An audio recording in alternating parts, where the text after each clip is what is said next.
While the Third Reich sowed terror in Europe, technologies decades ahead of their time were being developed in their laboratories.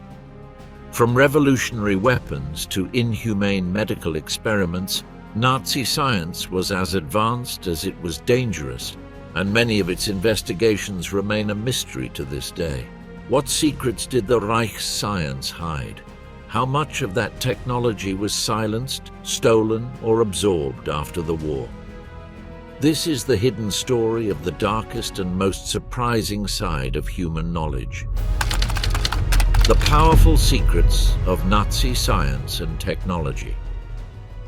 During World War II, the German army demonstrated a remarkable capacity for innovation and technological development in its relentless pursuit of obtaining a definitive advantage over its adversaries. Under the Nazi regime, Germany designed and implemented some of the most advanced weapons and technologies of the era, marking a period of accelerated innovation that laid the foundations for many modern military developments. One of the most emblematic examples was the Messerschmitt Me 262, nicknamed the Swallow. It was the world's first operational jet fighter aircraft, a marvel of aeronautical engineering for its time. Its development was under the direction of the renowned engineer Dr. Willy Messerschmitt. The Me 262 made its first successful test flight on July 18, 1942, piloted by Fritz Wendel. Thanks to its jet engines, the Me 262 could reach speeds superior to 870 kilometers per hour, surpassing by a wide margin any Allied aircraft. However, its development faced numerous obstacles: political interference, mistaken strategic decisions, and production delays. The first operational Me 262 was not delivered to the Luftwaffe until August 1944, when Allied bombing had already severely deteriorated German industrial infrastructure.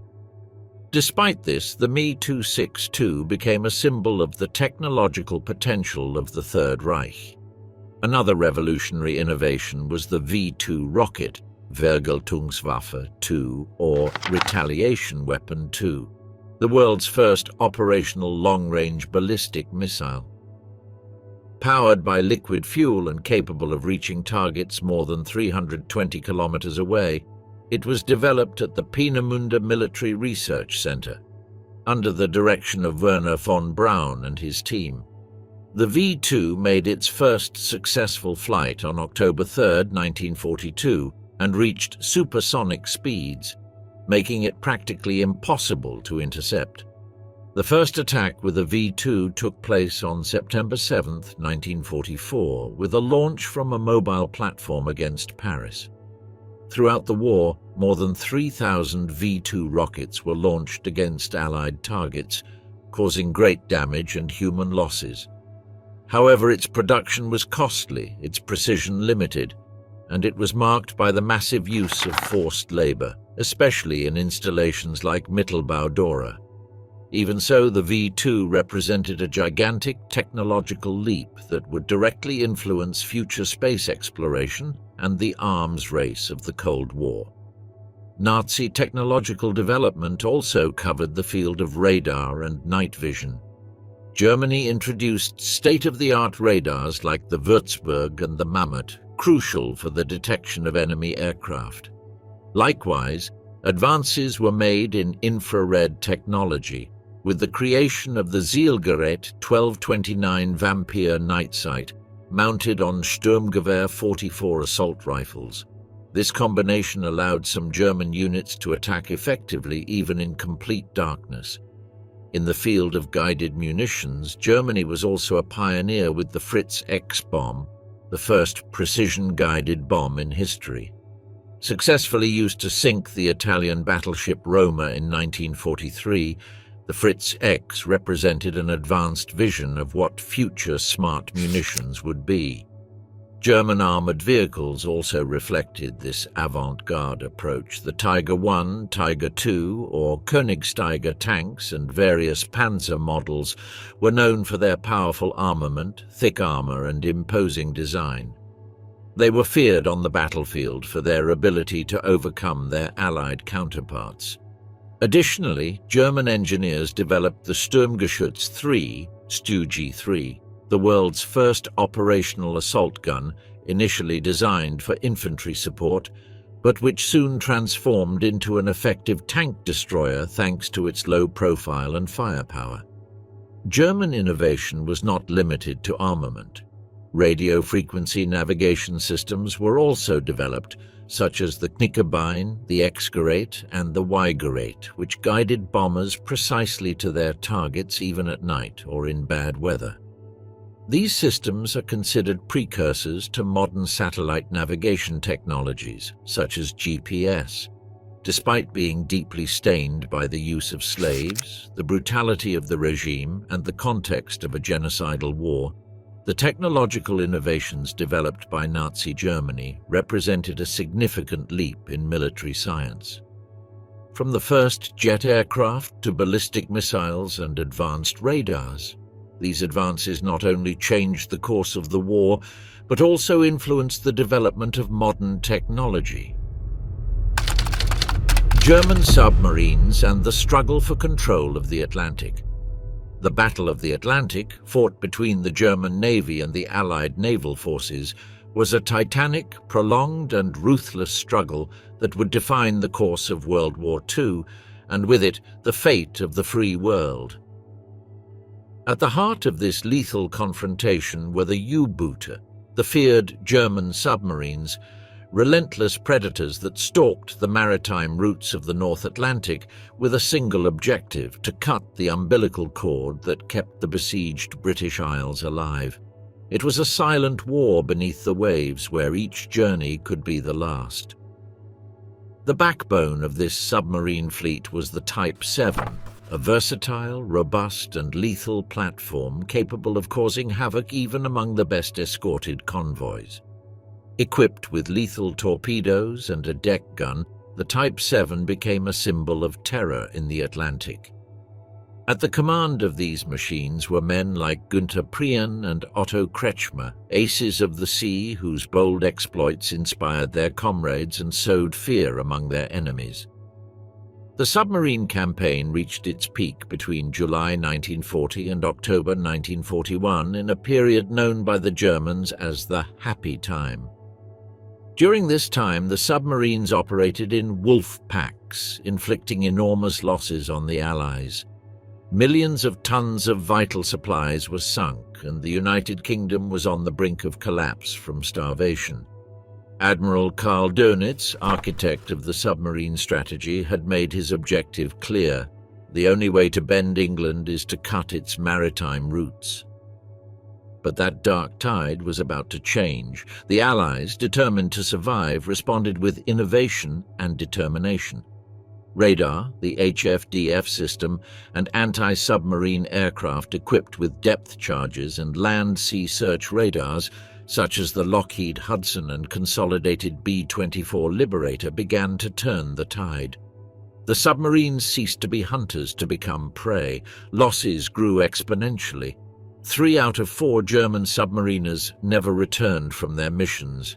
In a last attempt to regain the initiative, Germany launched its submarine secret weapon, the Type XXI, nicknamed Electroboot. This revolutionary submarine, with superior hydrodynamic design, an advanced snorkel system, and the ability to operate submerged for long periods at great speed, represented a new era in naval warfare. The Type XXI was a technological marvel, fast, silent, difficult to detect. It could remain submerged for days, an abysmal advantage over previous models. But time was not on its side. Plagued by production delays, sabotage, and the lack of experienced crews, the Electroboot arrived too late. Only a few entered active service before the collapse of the Third Reich. With the German defeat, the remaining submarines were sunk or surrendered. Thus ended the story of the once-feared U-boot fleet, which in its time challenged Allied naval dominance and threatened to cut the world in two. The Battle of the Atlantic was not just a contest for control of the seas. It was a war of intelligence, of technology, of resistance. A struggle in which each convoy that reached port was a victory and each submarine sunk, a story that disappeared into the depths. Mentors of the Reich, hierarchy and discipline in German forces. The German army during World War II was not solely a force driven by technology or by its innovative tactics. It was above all a machinery forged through relentless leadership, iron discipline, and meticulous training. These qualities made it one of the most feared and effective combat forces of the conflict. From the extensive forests of the Ardennes to the scorching sands of North Africa, its presence left a deep mark on modern military history. Men like Erwin Rommel and Heinz Guderian became synonymous with German victories. They were not simple commanders, they were brilliant strategists, architects of daring campaigns, and leaders capable of transforming theory into devastating results on the battlefield. Their names are inscribed in the annals of military history as authentic visionaries of war. Erwin Rommel, known as the Desert Fox, was one of the most charismatic and respected commanders of the Wehrmacht. A decorated veteran of World War I, Rommel rose rapidly thanks to his ability to lead from the front line. His daring strategies and his mastery of terrain in the North African campaigns put British forces in serious trouble, elevating his legend among friends and enemies alike. His leadership at the head of the Africa Corps became a symbol of tactical excellence and military honor, even in the midst of the brutal chaos of global conflict. For his part, Heinz Guderian was the true architect of the concept of mechanized warfare. His strategic vision transformed mobile warfare into a lethal weapon. Through his work, Achtung Panzer, Guderian outlined the fundamentals of Blitzkrieg, lightning war, which would later be employed with great effectiveness in the campaigns of Poland, France, and the first phases of the invasion of the Soviet Union. His name would be engraved as the father of the Panzer, and his influence still resonates in military doctrines of the 21st century. But the achievements of these leaders would have been impossible without the foundation that supported them, the German soldier. The Wehrmacht was built on the basis of relentless discipline and absolute dedication to training. Each soldier was subjected to a rigorous physical and mental regime that not only prepared him for war, but transformed him into a thinking piece within the military gear. German military culture valued tactical autonomy and constant learning, instilling in its men the importance of studying history, tactics, and strategy. Informally known as Lancers, German soldiers were recognized for their endurance, determination, and unwavering loyalty.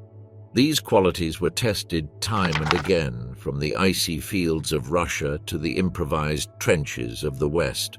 The training was complemented with realistic tactical exercises, combat simulations, and war games designed to replicate the most extreme conditions of the front.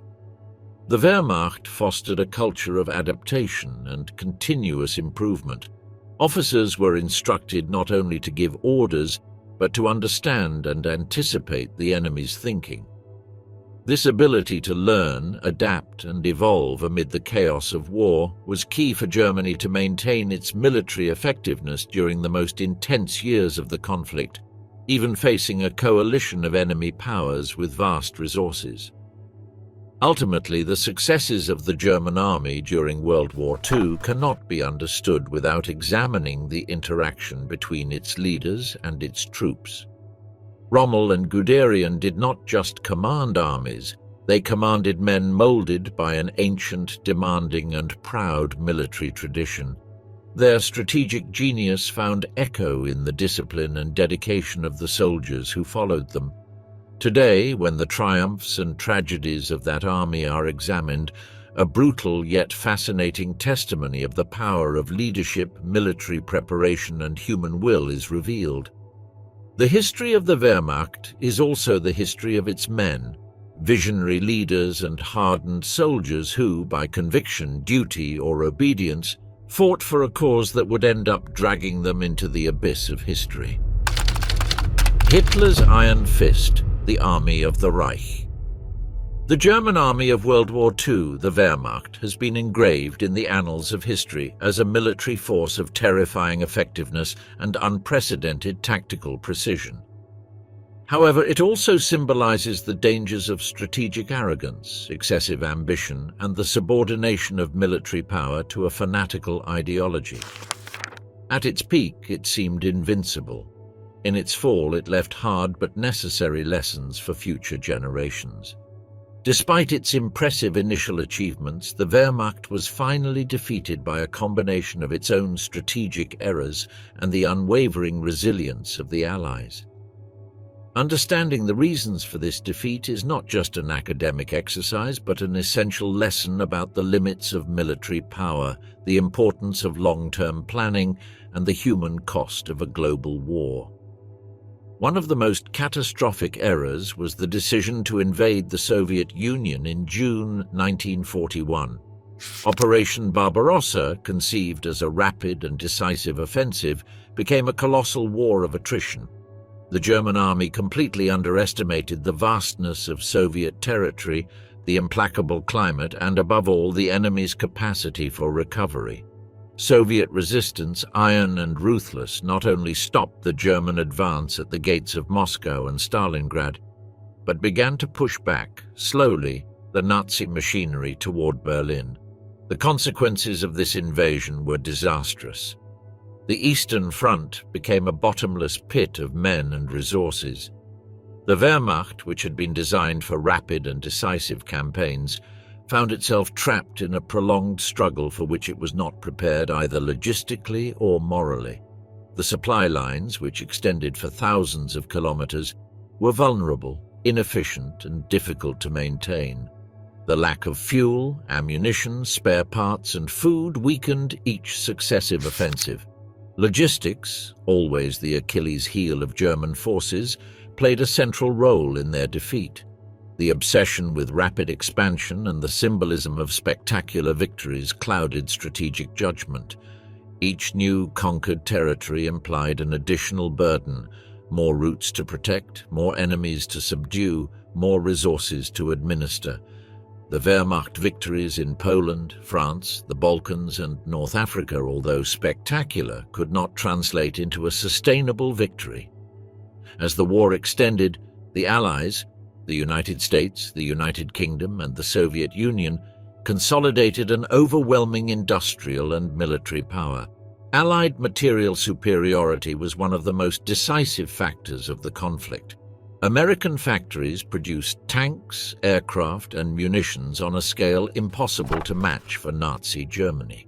The Soviets, for their part, moved their industries beyond the Urals, protected from German reach, and mass-produced resistant and effective armament, such as the T-34.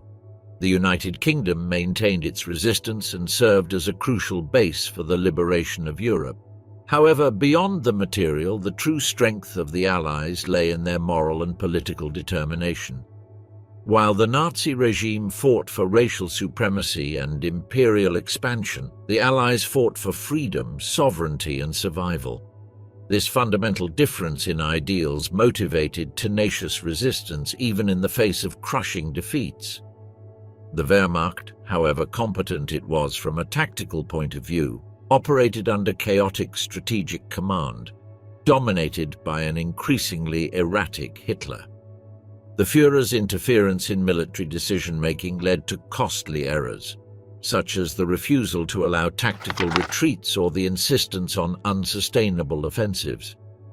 Ideology prevailed over military logic. Added to this was the moral decline within the German army.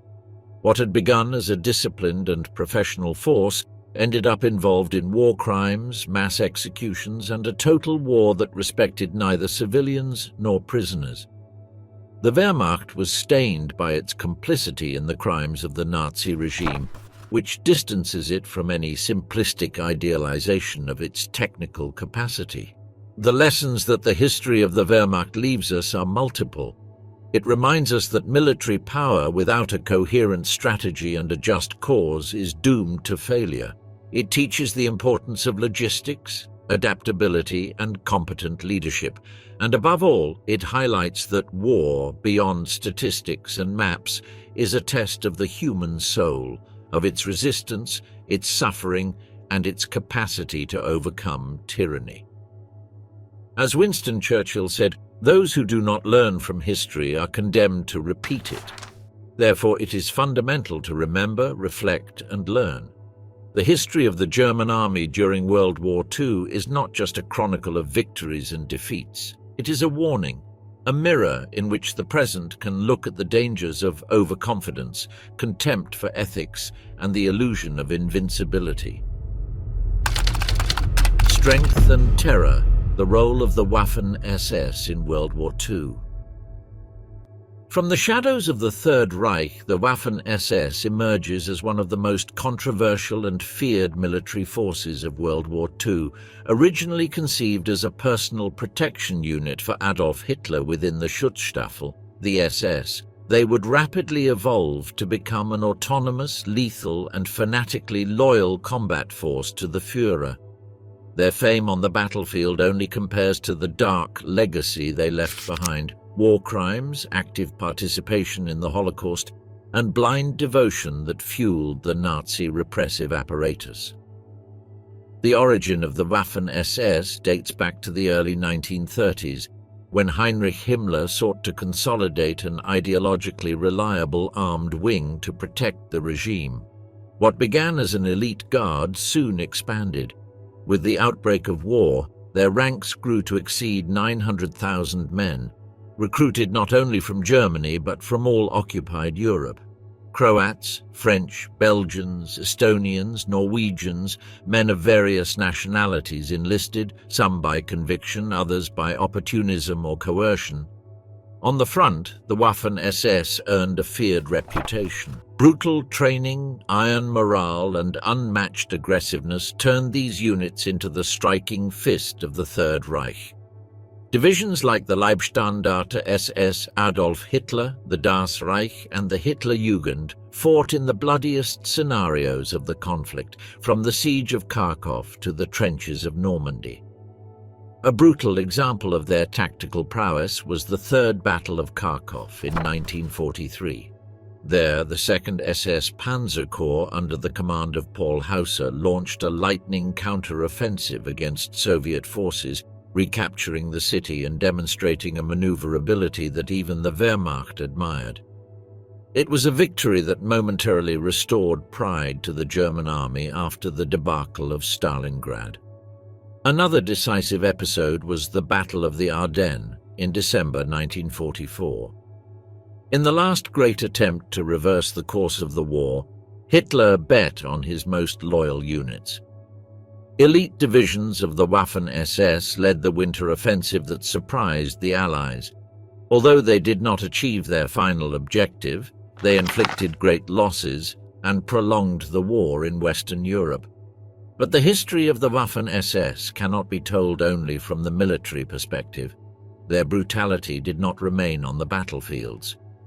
In Normandy, after D-Day, the 12th SS Panzer Division Hitlerjugend, commanded by Kurt Meyer, perpetrated the Ardennes Abbey massacre, executing dozens of Canadian prisoners of war. Facts like this, added to ethnic cleansing, reprisals against civilians, and participation in extermination camps, sealed the moral fate of the organization. The Waffen SS were also deeply implicated in the final solution. Various units collaborated with the Einsatzgruppen, the mobile extermination squads, responsible for murdering millions of Jews, Roma, partisans, and Soviet prisoners in the rear of the Eastern Front. These battalions not only fought, they actively participated in systematic massacres, mass shootings, and deportations to concentration camps. As the Reich crumbled, the Waffen SS clung to their mission with almost suicidal fanaticism. In the last days of the Third Reich, young recruits, some barely adolescents, were sent into combat against overwhelming Soviet forces. In the final defense of Berlin, elements of the Waffan SS fought to the last man, not so much for military strategy, but for ideological loyalty and desperation. With the fall of the regime, the Allied powers began the process of denazification. In the Nuremberg trials, the Waffen SS were declared a criminal organization, like the SS as a whole. Many of their commanders were tried, condemned, and executed. Others managed to flee, hide with false identities, or reintegrate silently in the post-war period, often with help from clandestine networks like Odessa. However, in some circles, especially during the Cold War, there were attempts to rehabilitate the image of the Waffen SS. Myths were spread about their purely military character, dissociating them from the crimes of Nazism.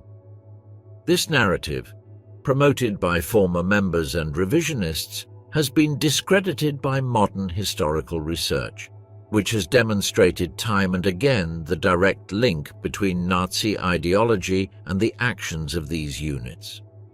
Today, the Waffen SS continue to be the subject of controversy, fascination, and repudiation.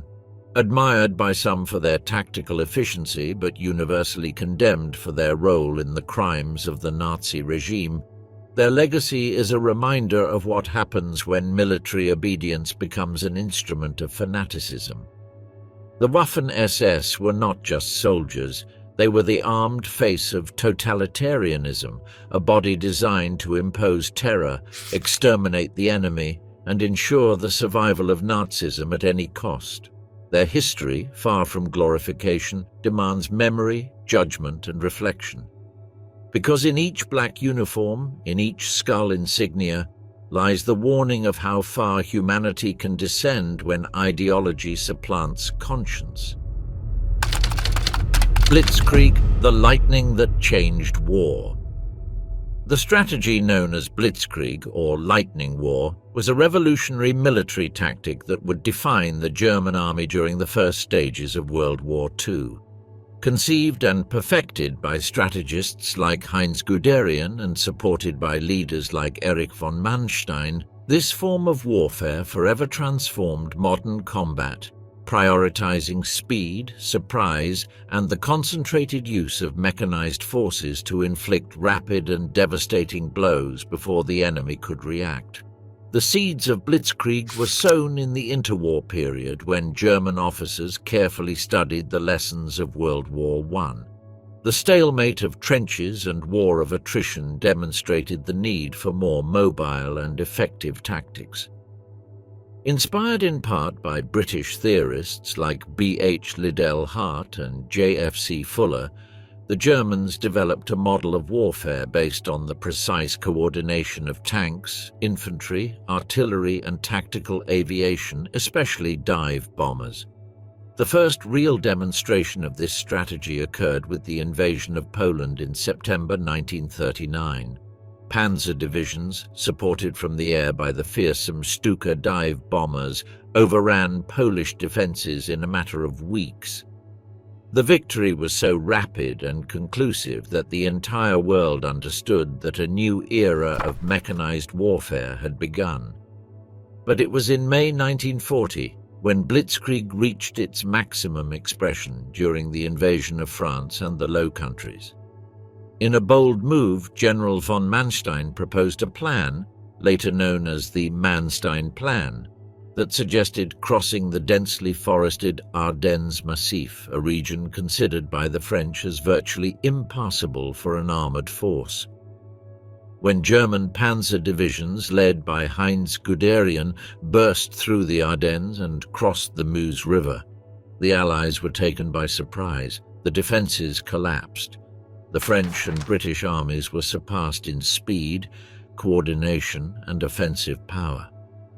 In a desperate attempt to stop the German advance, the British Expeditionary Force and French units counterattacked in the Battle of Arras on May 21, 1940.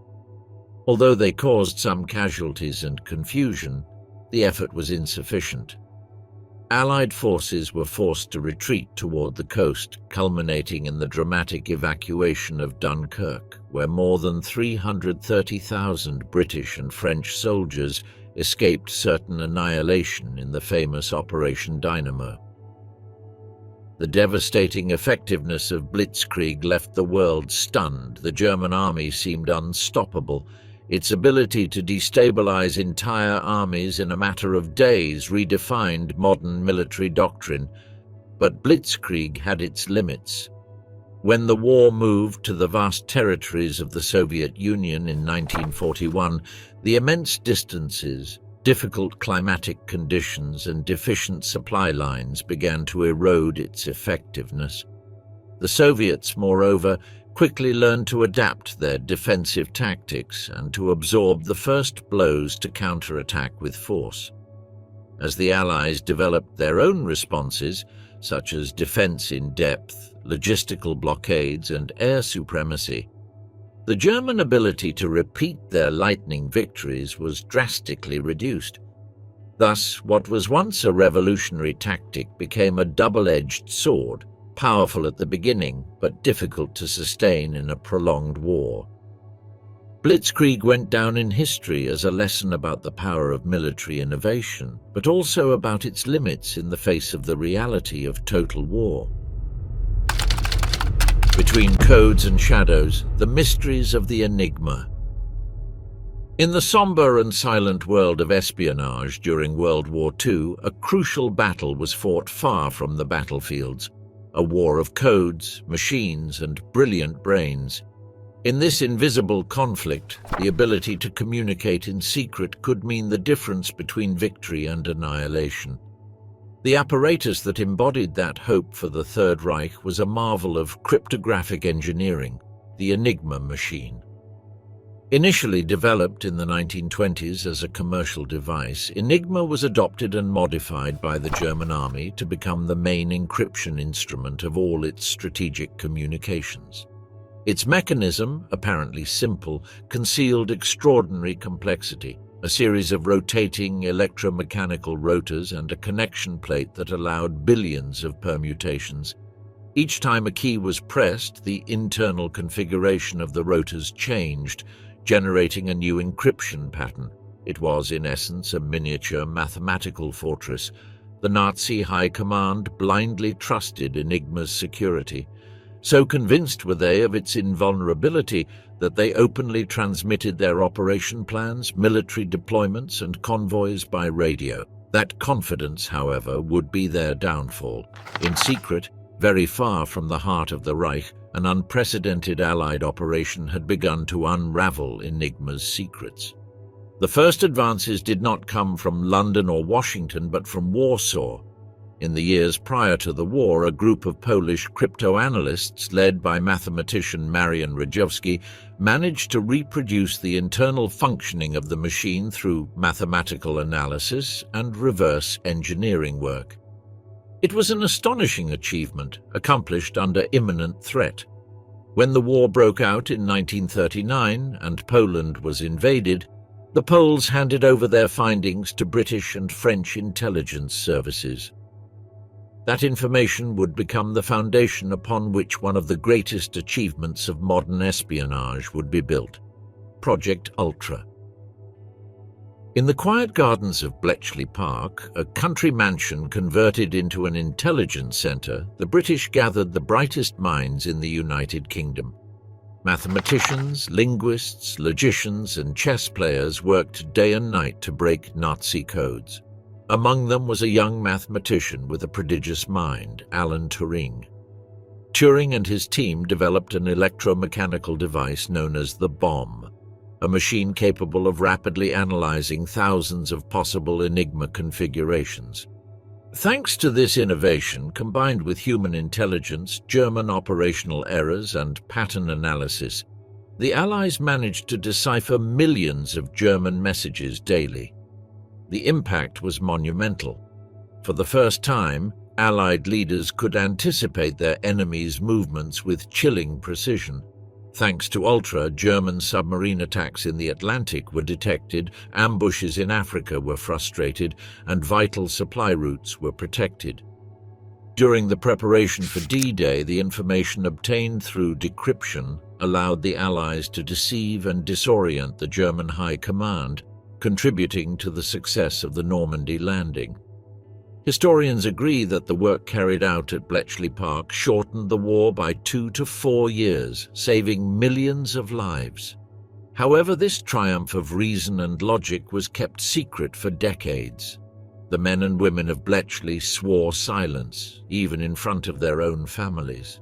Only with the passage of time would their decisive role in Allied victory be recognized.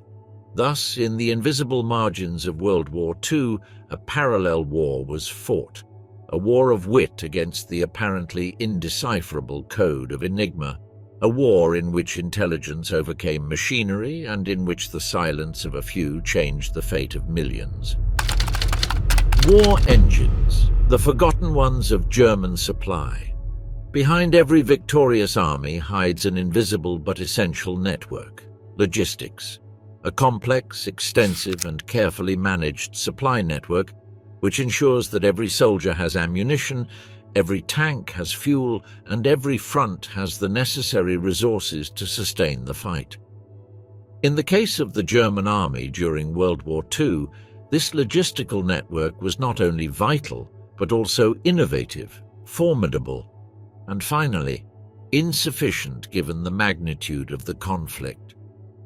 From the rearmament years of the 1930s, German military planners understood that the war of the future would depend on mobility and speed.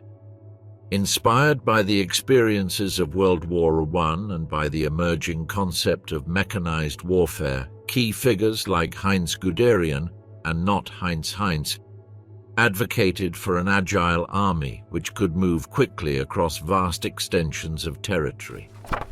For this, not only modern tanks and weapons were required, but a logistical backbone capable of feeding that machinery in motion.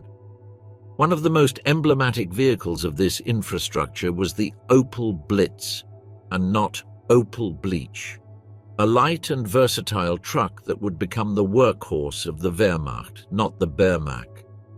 With capacity to transport troops, fuel, ammunition, and food, the Blitz was a fundamental piece of the German gear.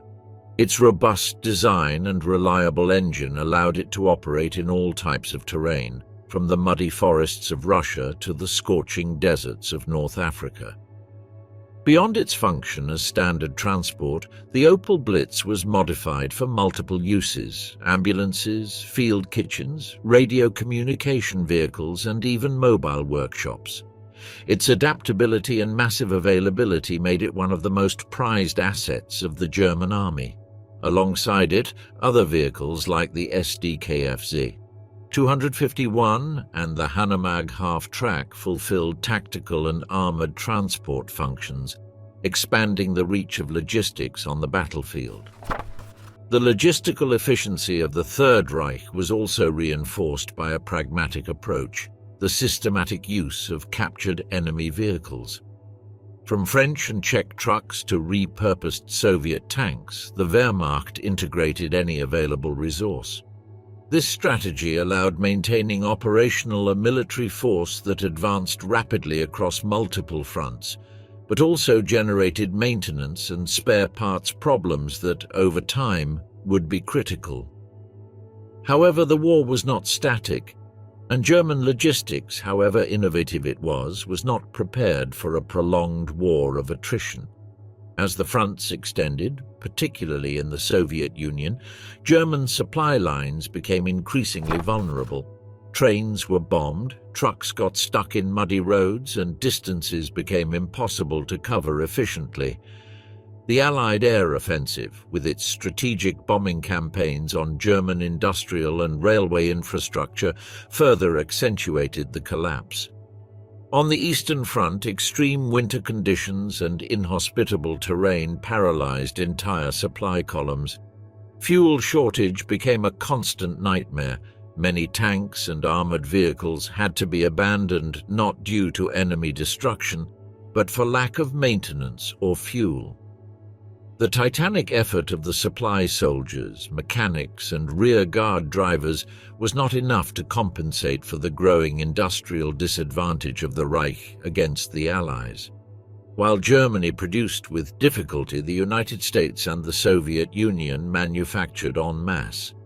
The German logistical system, although ingenious and agile at the beginning of the war, was finally overwhelmed by the magnitude of total conflict. Thus, between the initial speed of the advance and the slowness of the final retreat, the history of German logistics is the story of a colossus built on wheels that could not stay standing when those wheels began to fail.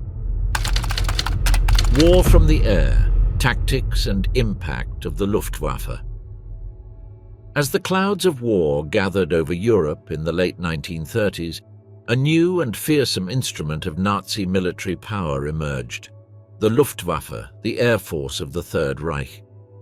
Under the direct leadership of Hermann Göring, Marshal of the Reich and key figure of the regime, the Luftwaffe was not only an armed wing of Hitlerian aggression, but also a laboratory of tactical innovation that would forever transform the face of aerial warfare. The rise of the Luftwaffe was meteoric.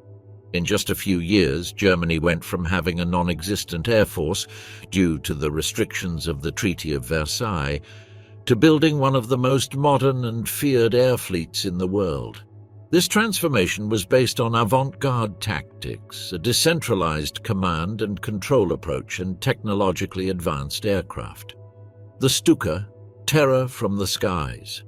Among the most recognizable symbols of German air supremacy was the Junkers Ju-87, better known as the Stuka. This dive bomber, with its sinister silhouette and legendary mechanical scream, produced by the trumpets of Jericho, sirens installed on its landing gear, became the emblem of Nazi air terror. Designed for surgical precision attacks, the Stuka descended in an almost vertical dive on its targets, releasing its explosive load with chilling accuracy. It was an essential tool in Blitzkrieg campaigns, devastating enemy positions before ground forces entered combat. The Ju-87 was particularly effective during the invasions of Poland and France, and in the first months of the attack against the Soviet Union.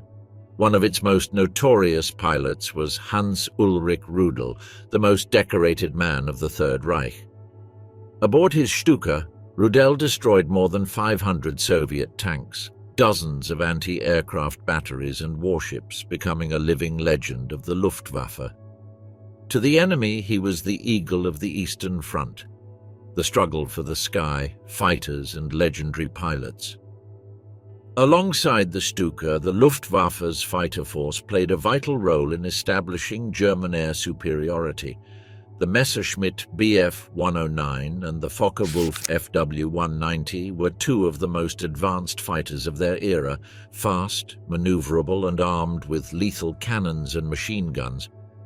These aircraft were piloted by legendary aces such as Erich Hartmann, nicknamed the Black Ace of Germany, who holds the world record for confirmed shootdowns, 352 air victories. Another celebrated name was Adolf Galland, commander of the Luftwaffe's fighter force, charismatic, critical of the Nazi high command, and defender of an agile, offensive and professional combat aviation. The Luftwaffe's command system allowed considerable autonomy to its pilots, which gave them tactical freedom in full combat and fostered individual initiative. This decentralized structure was key in the first victories, allowing rapid responses to unforeseen changes on the battlefield. However, this air supremacy proved to be ephemeral. As the war progressed, the Luftwaffe began to face enemies superior in number, technology, and industrial capacity. The air battle over England in 1940 marked the first important setback. The British RAF resisted thanks to their radar system, experienced pilots and aircraft like the Spitfire, frustrating the expected German invasion of the islands. Later, the entry of the United States into the war would definitively change the balance in the skies. The Luftwaffe, overloaded by multiple fronts without sufficient fuel and with an industry bombed day and night, could no longer compete. Not even the introduction of the revolutionary Messerschmitt Me 262, the world's first operational jet fighter, could reverse the course of events. Although it was technologically superior, it arrived too late, in insufficient numbers, and amid the logistical collapse of the Reich. The Allied strategic bombing campaign, led by the Royal Air Force and the United States Army Air Forces, reduced German cities to rubble, paralyzed war production, and broke civilian morale. The Luftwaffe, once a symbol of air dominance, ended up worn down, surpassed, and finally defeated, victim of its own overconfidence and the industrial might of its enemies. Chemistry and power, the scientific legacy of the Nazi regime. During the interwar period, and especially in the 1930s, scientists linked to the IG Farben company made key advances in multiple branches of chemistry and industry. One of its most outstanding subsidiaries, the pharmaceutical company directed by Otto Bayer, achieved an important discovery in 1937 related to the synthesis of polyurethane through an innovative polymerization process. This material would have fundamental applications in industrial and commercial sectors during the following decades. Several researchers associated with IG Farben were internationally recognized for their scientific contributions. Carl Bosch and Friedrich Bergius received the Nobel Prize in Chemistry in 1931 for the development of high-pressure chemical synthesis methods, technologies that revolutionized industrial production. Another notable laureate was Gerhard Domack, awarded for his contribution to the discovery of antibacterial drugs, which marked a milestone in the history of modern medicine. In 1939, IG Farben registered a patent of great technological importance, which still has global applications today. One of its most strategic developments was the invention of a procedure for the production of synthetic rubber, especially valuable during World War II. In a context where access to natural rubber plantations in Asia and America was severely restricted by the conflict, this advance was crucial. The company subsequently sold this patent to the American firm Standard Oil, which allowed the United States to rapidly establish a national artificial rubber industry, guaranteeing its supply against the Japanese threat in the Pacific. But the technological advances of Germany in the 30s were not limited to the industrial field. There were also notable developments in applied science and instrumentation. In 1940, Hans Busch invented the first lens for electron microscopes, based on electromagnetic radiation principles discovered in 1926. Thanks to these theoretical foundations, Ernst Ruska and Max Knoll, scientists from the University of Berlin, built the first electron microscope in 1931 with a magnification capacity of 400 times. This apparatus was the first to show the enormous potential of electron microscopy. 2 years later, in 1933, Ruska managed to perfect the design, developing a microscope that far surpassed the resolution of traditional optical devices, which represented a revolution for microbiology and opened new possibilities for the study and control of infectious diseases. In 1937, another important advance came from Manfred von Ardenne, who developed the first scanning electron microscope, further expanding the scope of these new scientific tools. Monumental Design, official German architecture in 1936. The Nazi regime also promoted initiatives in the academic and archaeological field, although frequently with ideological motivations. A clear example was the financing of a major archaeological excavation at the site of Olympia, Greece. These investigations, beyond their scientific value, responded to propagandistic interests of the regime. Within the framework of the Berlin Olympics in 1936, the Nazis sought to reinforce a supposed connection between Germanic culture and ancient Greek civilization. According to the racial mythology promoted by the Third Reich, both ancient Greeks and modern Germans descended from the Aryans, a race considered superior. With the objective of crystallizing that symbolic narrative, Adolf Hitler commissioned his trusted architect, Albert Speer, to design a gigantic stadium in Nuremberg with capacity for 400,000 people. The idea was that this monumental venue would house the Olympics permanently every 4 years as an expression of the supposed link between Nazi Germany and the cultural legacy of ancient Greece. Beyond Hitler's autocratic aspirations and the ideological use of archaeology, the truth is that the historic site of Olympia had been in a state of abandonment for years. It was thanks to the generous financing of the Nazi regime to the German Archaeological Institute in Greece that the first systematic and scientifically planned excavation of the site could be carried out. This work was directed by archaeologists Emil Kunze and Hans Schleif, who achieved important advances in the study of the classical site.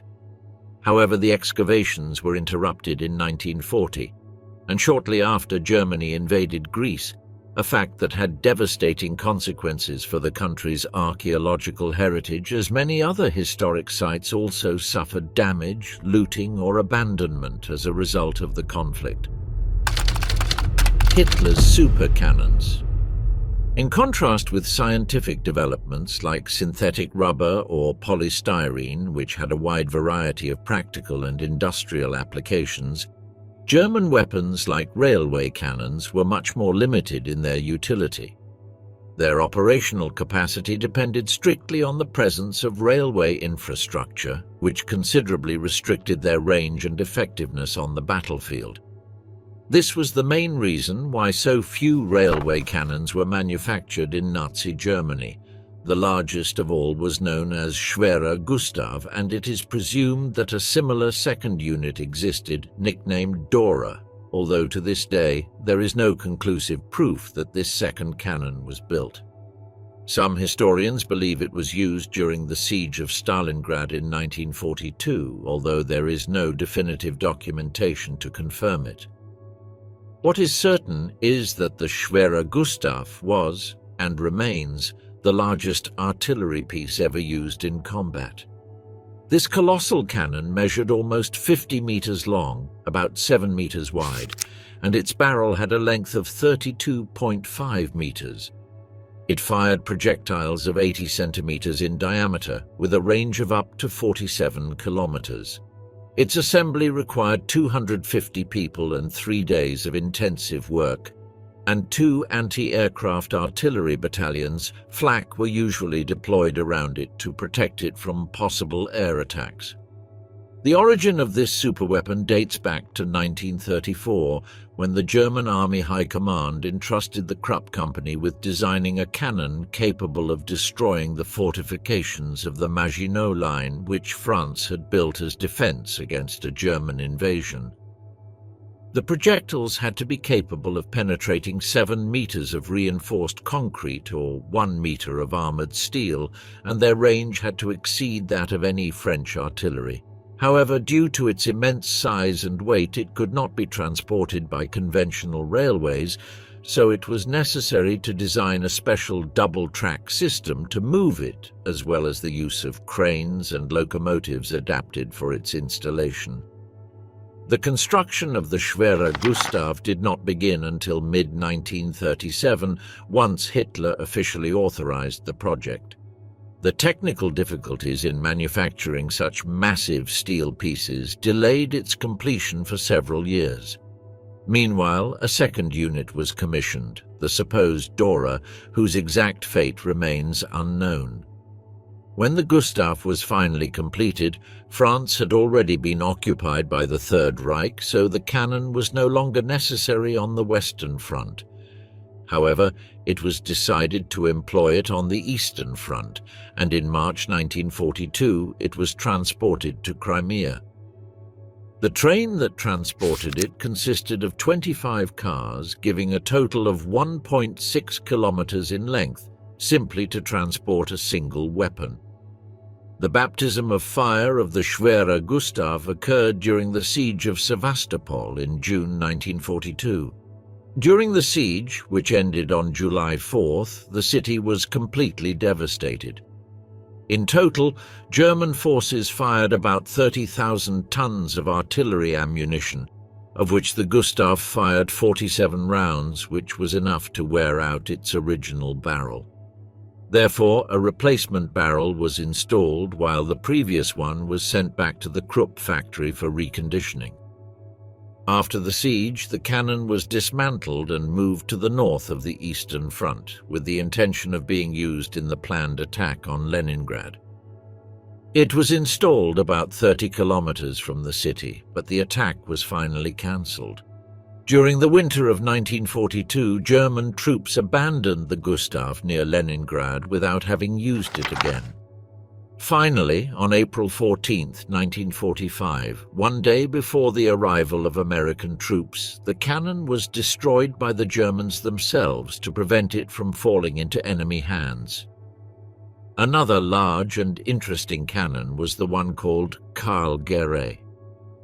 Like the Gustav and Dora cannons, the Karl Gerät was transported by rail, although its mobility was intended only for short distances. Unlike those gigantic colossi, the Karl Gerät was lighter and could be dismantled and reassembled by a small crew in just one day. However, its destructive capacity was no less. It used projectiles of 60 centimeters in diameter and a weight of 2 tons, capable of causing similar devastation. One of its key advantages over other large German cannons was that the Karl Gerät was self-propelled, which meant it did not need a locomotive to move, giving it greater autonomy and flexibility on the battlefield. 7 units were built, of which 6 actively participated in combat between 1941 and 1945. These weapons were used in several key scenarios. They attacked the Soviet fortifications of Brest-Litovsk and Sevastopol, bombarded the insurgents during the Warsaw Uprising, participated in the Battle of the Ardennes, and were also used in an attempt to destroy the Ludendorff Bridge during the Battle of Remagen. German tanks, mechanical supremacy of the Third Reich. The history of German panzer tanks dates back to the 1930s, when the defeated Weimar Republic and later the Nazi regime under Adolf Hitler began secretly, and then openly, an ambitious rearmament program. At the center of this project was the creation of a modern, mobile and lethal armored force, capable of breaking the molds of static warfare inherited from World War I. Of the architects of this new doctrine was General Heinz Guderian, a visionary strategist who understood the transformative power of armored vehicles on the battlefield. Guderian promoted the idea of mobile warfare based on coordination between tanks, motorized infantry, self-propelled artillery, and air support, a strategy that would later be known as Blitzkrieg or Lightning War. The first fruits of this thinking were seen in the initial models, the Panzer I, II, III, and IV. Although modest compared to the armored monsters that would come later, these tanks were decisive in the lightning campaigns against Poland, France, and the Balkans. Especially the Panzer IV, which evolved to become the workhorse of the German Heer during much of the conflict. Its ability to be modified and improved kept it relevant even in the face of technological advances by its enemies. But it was on the Eastern Front where the Germans faced their first major technical setback. In 1941, during Operation Barbarossa, the German army encountered the Soviet T-34. This revolutionary tank with sloped armor, great mobility, and a powerful 76mm cannon far surpassed existing Panzer models. Its appearance was a true strategic shock for the German High Command. The response was immediate: the development of a new generation of tanks. Thus was born the feared Panzerkampfwagen 6 Tiger, an armored colossus armed with an 88mm cannon derived from the legendary anti-aircraft flak. It entered combat for the first time in 1942, and its mere presence on the battlefield generated terror. One of its most celebrated commanders, tank ace Michael Wittmann, became legend after destroying dozens of enemy vehicles in Normandy with his Tiger, in actions that are still studied in military academies today. However, the Tiger was not without problems. Its enormous weight and technical complexity made it slow, expensive to maintain, and difficult to mass produce. Its successor, the Tiger II, or Königstiger, was even more armored and lethal, but also more problematic and late. Although invulnerable from the front, it was vulnerable from the flanks and was frequently immobilized by mechanical failures or lack of fuel. In parallel, what many consider the most balanced tank of the entire war was developed, the Panzerkampfwagen 5 Panther. Designed as a direct response to the T-34, it combined a high-velocity 75mm cannon, sloped armor, and excellent mobility. The Panther debuted in the Battle of Kursk in 1943, and although it suffered initial failures, it quickly became the backbone of German armored divisions. Its balance between firepower, protection, and mobility would be replicated in post-war tank designs. A revealing anecdote about German tactical ingenuity took place during the Battle of the Ardennes in 1944.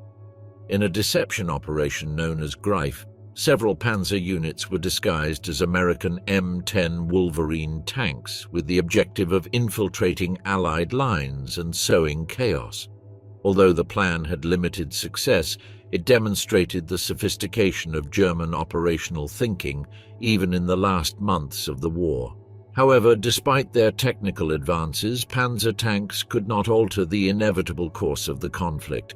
German industry was not capable of producing them in the necessary quantities. While the Allies manufactured thousands of Shermans and the Soviets flooded the front with T-34s, German production was hindered by material shortages, Allied strategic bombing, and an economy on the verge of collapse. In the end, it was a matter of numbers. For every Tiger that Germany produced, the Allies deployed dozens of lighter but reliable tanks. Even so, panzer tanks left a deep mark on military history. They represented a philosophy of war based on quality, power, and psychological impact. They were, in many ways, the spearhead of Nazism. After the war, the lessons of the Panzer directly influenced the design of modern tanks. The balance between mobility, armor, and firepower embodied in the Panther became the reference standard.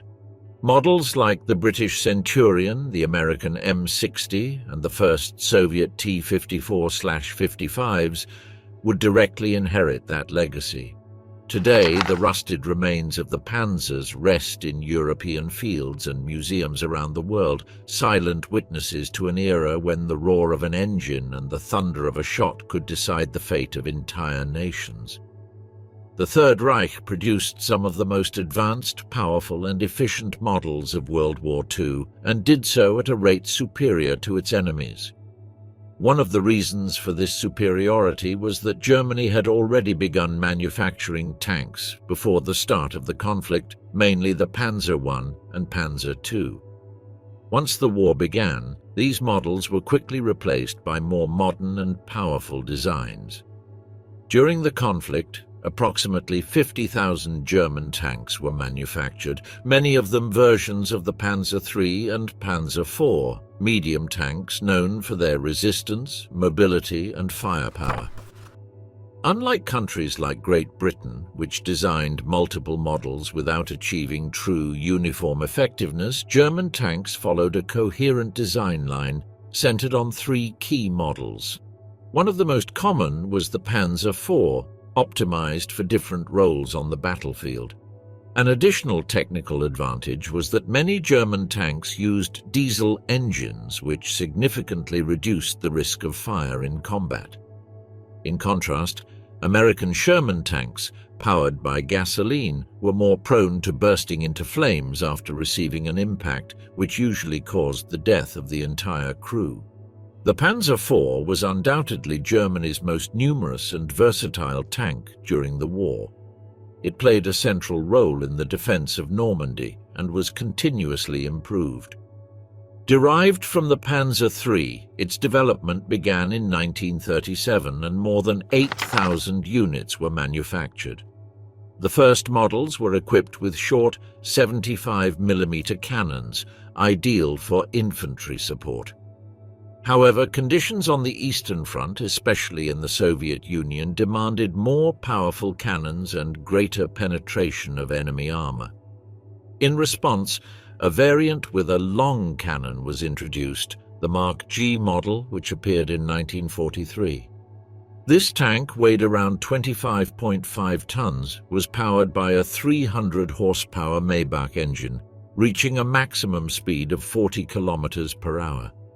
It was crewed by 5 soldiers and protected with armor ranging from 30 to 80 millimeters thick. Its main cannon had a standard load of 87 projectiles. The Panzer V, also known as Panther, is considered by many military history enthusiasts as one of the most elegant and effective tanks ever built. But beyond its imposing appearance, this vehicle incorporated valuable lessons extracted from real combat. One of its most outstanding characteristics was the design of its sloped armor, specifically devised to deflect enemy projectiles upon impact at an angle, significantly reducing the damage received. With frontal armor of between 40 and 80 millimeters and a high-velocity 75 millimeter cannon, the Panther offered a formidable balance between firepower and protection. However, at 50 tons in weight, it was notably heavier than its predecessor, the Panzer IV, practically doubling its mass. Despite its weight, the Panzer V maintained a respectable speed of 40 kilometers per hour and its road range reached 200 kilometers, making it effective in both offensives and prolonged defenses. These tanks were first deployed during the Battle of Kursk in the summer of 1943, although during that initial campaign they presented important mechanical problems. However, improvements were made over time in the suspension and transmission system, and around 5,000 units were manufactured. The next major advance in German armor was the Panzer VI, better known as Tiger, considered by many as the most emblematic tank of the Third Reich. Introduced in 1942, this gigantic 62-ton vehicle became a true symbol of Nazi military power. Its main weapon was the feared 88mm cannon, which had already demonstrated its effectiveness as an anti-aircraft and anti-tank weapon. It was said that it could achieve surgical precision, placing up to 5 projectiles in a circle of less than half a meter at 100 meters distance. The Tiger was protected by armor of between 62 and 102 millimeters, making it practically invulnerable to conventional Allied anti-tank weapons. It had the same engine as the Panther, which allowed it to reach 40 kilometers per hour on roads and approximately half that speed on irregular terrain. However, its production cost was extremely high, which limited its manufacture to 1,340 units. For this reason, Tigers were deployed exclusively in small units, generally independent companies or battalions. The weapons of the future that never came, Nazi projects.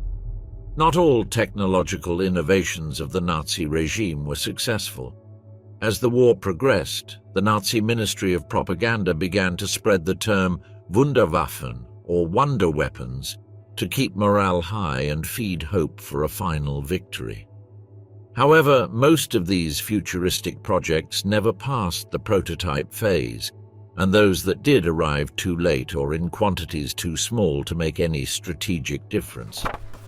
One of the most extreme examples of this approach was the Panzerkampfwagen Maus, a colossal creation conceived by Ferdinand Porsche. This 200-ton monstrosity was Hitler's definitive attempt to build a super-heavy and indestructible tank 3 times larger than the Tiger. The project was first proposed in 1942, but was received with skepticism by most of the German High Command, which considered a machine of such size unnecessary. Tests began in 1943, but serious technical difficulties soon arose, especially with the electrical propulsion system. The Maus used electric motors to move its enormous tracks, but its maximum speed was laughable. Despite having frontal armor of up to 240 millimeters and a main cannon of 128 millimeters, its mobility limitations made it ineffective in real combat. Although initially the construction of 150 units was projected, finally only 2 prototypes were completed. The Maus thus became the ultimate symbol of the megalomaniacal and impractical projects of the Nazi regime, a superweapon that never fulfilled its promise. The third German retaliation weapon, known as B3, was conceived as a super cannon capable of bombarding London from an underground installation located 160 kilometers away near Calais in northern France. Its design was based on a multiple-chamber system where secondary explosive charges, fired in sequence along the cannon, accelerated the projectile until reaching sufficient velocities to cover long distances. The weapon consisted of 25 launch tubes, all installed in inclined tunnels excavated in the ground and reinforced with a thick concrete slab. It was foreseen that the system could launch up to 600 projectiles per hour against the British capital. However, the Allies, believing that the complex was part of the V2 rocket program, bombarded it repeatedly from late 1943. Finally, the site was neutralized on July 6, 1944, before a single shot could be fired. Another of the Third Reich's experiments was the vehicle called Goliath, a small remote-controlled and disposable tank designed to carry explosive charges toward enemy targets. There were 2 main variants, one powered by batteries, capable of transporting 60 kilograms of explosives, and another with a gasoline engine with a capacity of up to 100 kilograms and a range of 650 meters. Its purpose was to attack bunkers, troop concentrations, or enemy vehicles, and was even occasionally used to clear minefields. However, the Goliath had serious limitations. Its control cables were easily cut, which left it useless. Additionally, it was slow and had little ground clearance, which made movement difficult on irregular terrain. Despite producing 2,650 units between 1942 and 1944, its effectiveness in combat was minimal. German engineers also developed more ambitious aerial vehicles, such as radio-controlled aircraft, designed to launch their explosive load near the target and then return, although in practice they became expensive failures. One of the most unique projects was the Messerschmitt Me-163 Comet, the only rocket-powered fighter that entered service during the war. This small and revolutionary aircraft was designed to intercept Allied bombers at high altitude.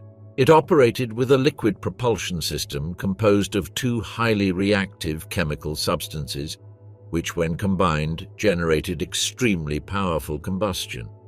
The Comet could ascend to 12,000 meters, 39,000 feet, in just 3.45 minutes, reaching speeds of more than 880 kilometers per hour, an impressive figure for the time. Its deployment began in May 1944, but its excessive speed represented a challenge. Pilots had serious difficulties maneuvering and effectively attacking slower bombers. Although technologically advanced, the Me-163 was another of the Wunderwaffen that failed to alter the course of the conflict. In addition to its combat limitations, the Messerschmitt Me-163 Comet presented another critical inconvenience. Its rocket engine had a maximum combustion time of only 7 minutes. Once the fuel was exhausted, the pilot had to glide back to base, making it an easy target for enemy fighters. Accidents were frequent, as the fuel used was highly volatile and even small quantities could trigger catastrophic explosions during takeoff, flight, or landing. Another of the Third Reich's most peculiar developments was the so-called wind cannon, an experimental anti-aircraft weapon. It was a large metal tube oriented upward at one of its ends. Inside, a mixture of hydrogen and oxygen was ignited to generate an explosive wave of compressed air, with the intention of shooting down aircraft flying at low altitude. During tests, it was proven that the high-speed airjet could cause structural damage to buildings, but its effectiveness against fast and maneuverable aircraft could not be demonstrated. In 1945, a cannon of this type was installed on a bridge over the Elbe River, but it achieved no operational result, becoming another example of the failure of many Wunderwaffen. The real decisive race toward the end of the war was fought not only on the battlefield, but also in laboratories. The race for the atomic bomb was crucial, and the Allies ended up winning it.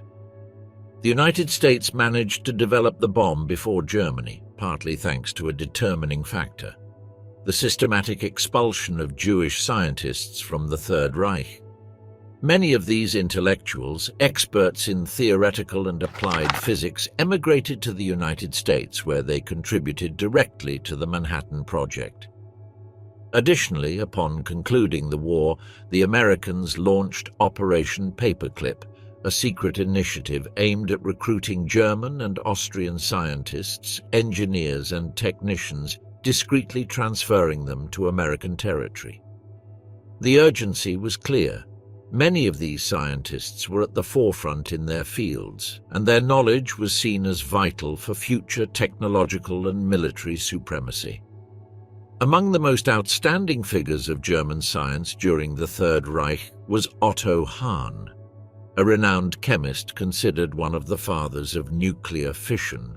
He was a pioneer in radioactivity and radiochemistry studies, and although he did not participate directly in weapons development, his discoveries were crucial for understanding the mechanism by which an atom can split and release enormous amounts of energy, the fundamental principle behind the atomic bomb.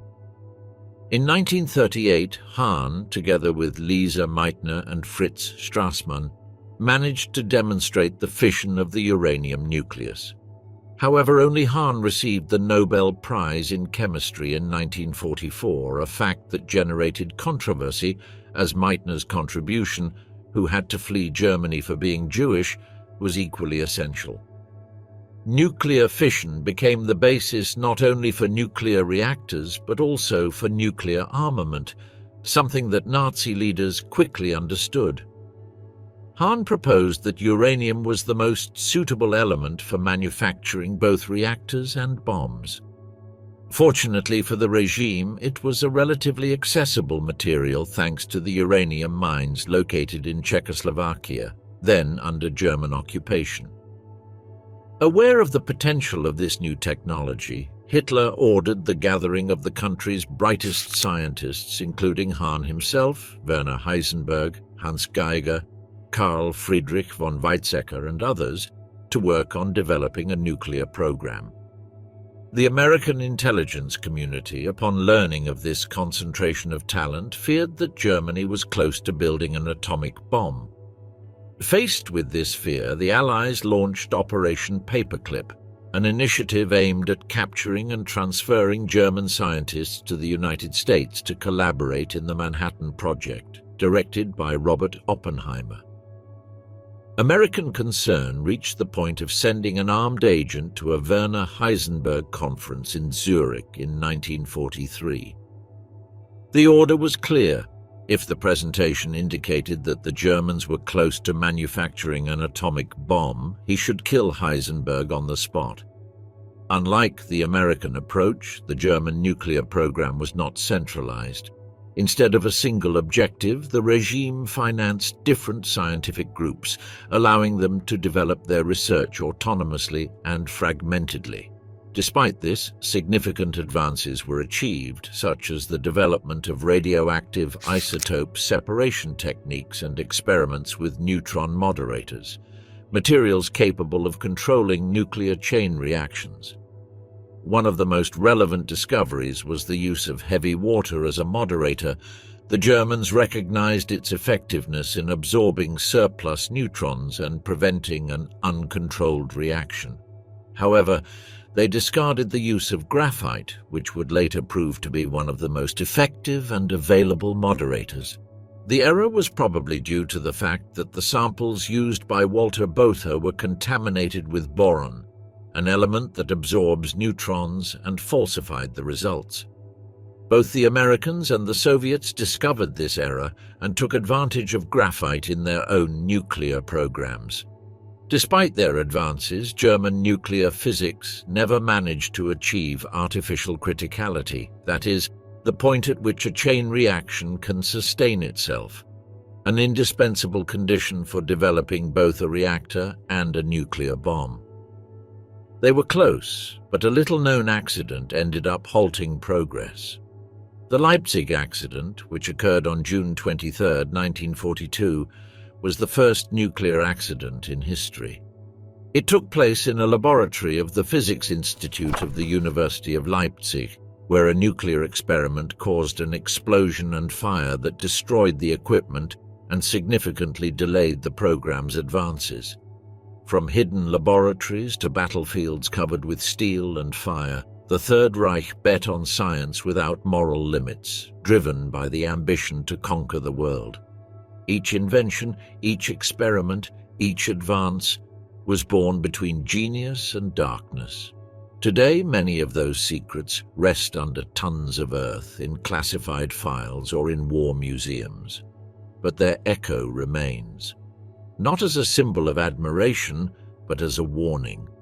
The history of Nazi science reminds us that knowledge without ethics can transform into a weapon, and that even the brightest minds can be seduced by the most sinister ends. Because in the end, it was not just a war of soldiers and tanks, it was also a war of ideas and of what humanity is willing to do with them.